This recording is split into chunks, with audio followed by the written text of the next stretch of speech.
Chị con học bàn đấy. Chị ra một ngày ra nào đấy.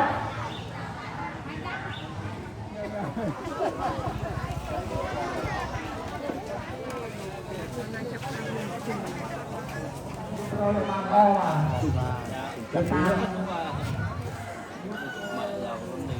Họ là chia sẻ với nguồn con.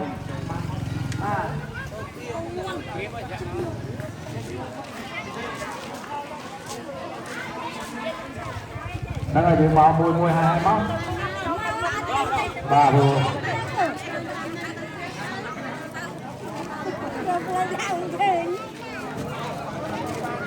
ba nữa là chuyện to đó anh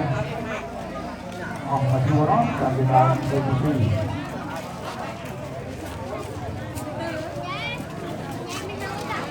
hiện vơ cái gì hiện vơ nha cái mà chua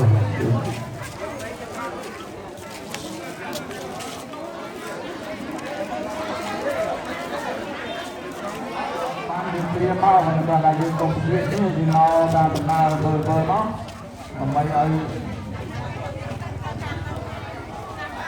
rồi biết cái này rồi nào đây con chân tới tôi phần này con chân tam riêng con linh riêng con này cứ trong năm đâu chứ và thôi nơi chùa hàng con không chơi tan bao cho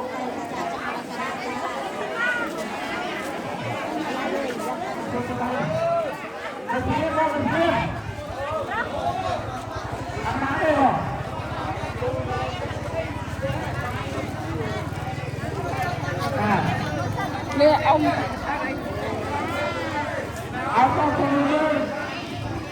lấy xe chân tay ai tăng cầm rút nó có mua tôi làm như thế nào đấy bạn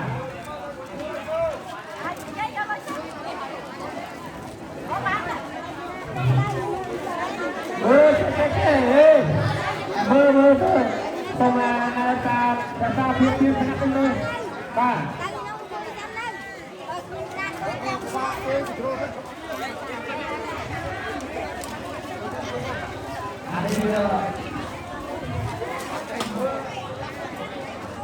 cái áo những lúc kia này hai con người áo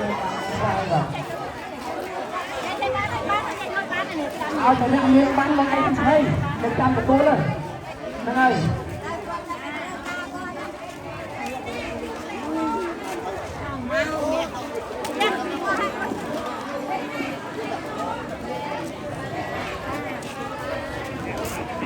con mua là con chua mà ai tô tới con chua con mua làm con mua